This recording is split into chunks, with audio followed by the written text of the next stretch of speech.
You're watching Camnet TV News. Thank you so much for staying with us. We continue. Mr. Zambia has described the closure by order of PASME radio station for hosting the opposition UPND by Petauke District Commissioner Velenasi Moyo as a senseless act and an infringement to democracy. Reports indicate that the Petauke District Commissioner, Ms. Moyo, went to PASME FM Thursday evening and stopped the broadcast of a paid-for recorded radio program featuring the United Party for National Development UPND. The district commissioner cited the lack of a police permit from the station before featuring any opposition political party on radio, and later called officers from the Zambia Police Service to close the station until further notice. In this regard, MISA chairperson Helen Mwale says the behavior of the DC is an infringement of freedom of expression and the role of the media, which is to educate, inform as well as entertain. Political interference into the media space has continued to negatively affect the free and factual reportage as some media houses that are scared of closure by influence opt to side with the ruling party. PASME FM radio station in Eastern Province, Petauke District, becomes the latest closed under the orders of Petauke District Commissioner Velenasi. The station was yesterday hosting UPND on a paid-for program, prompting the DC to move in and order its closure. Matthews Banda is PASME FM radio station manager. We informed the police that we'll be running a program on air from 19 hours featuring UPND President, Mr. Hakainde Hichilema. Everything went well until 1930. The District Commissioner for Petauke, Madam Velenasi Moyo, stormed the radio station and demanded that we stop the program immediately. I tried to talk to her to say we cannot stop the program, but she demanded to say the program is illegal because we never got a police permit. She decided to call the police, came to the radio station, switched off all the equipment, and ordered everyone at the radio station in the evening to vacate the place. She said the radio station will never be on air again. Meanwhile, MISA Zambia chapter, through their chairperson, Helen Mwale, has condemned this development, calling all civil servants to act within their mandate.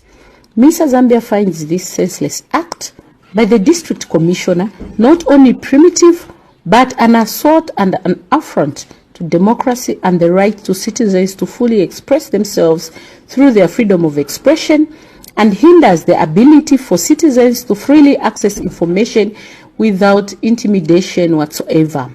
The role of the media remains to educate, inform, as well as to entertain. And the Zambia Institute of Independent Media Alliance Zima President Jaja Kulibali has called for the police to arrest the district commissioner. As a media body that is thriving to promote media freedoms, we are shocked that civil servants under the current leadership go unpunished despite committing crimes.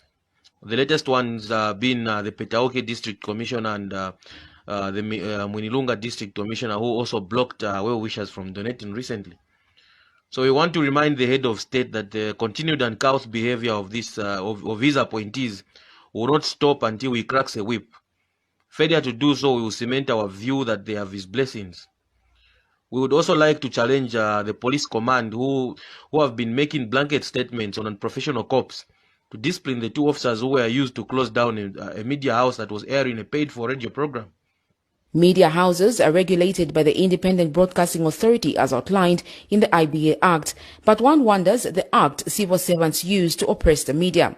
Mafken Radio, Isoka Community Radio Station, Mochinga FM and Radio Chengelo are among the recently attacked radio stations by political party cadres for simply hosting opposition leaders.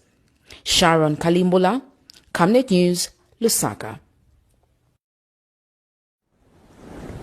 GEAR's Initiative Executive Director McDonald Chipenzi has expressed concern with the increasing political involvement in the civil service, especially among district commissioners.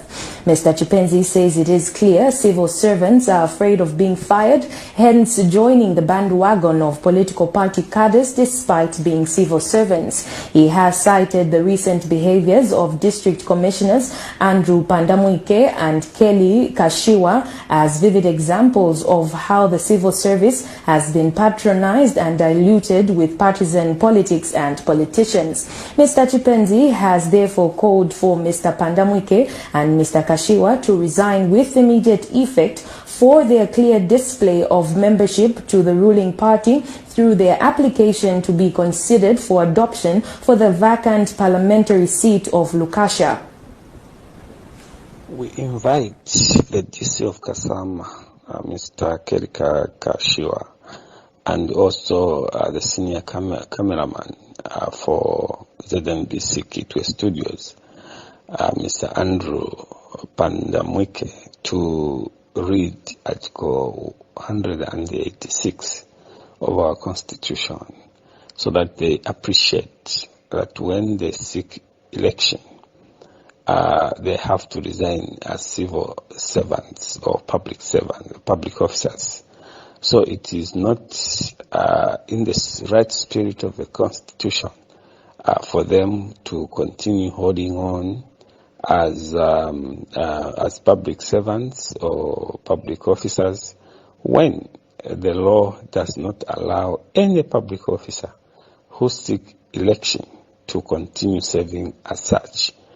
And indeed, the continued stay of the two in their public office is an indictment that public service in Zambia has been made politicians and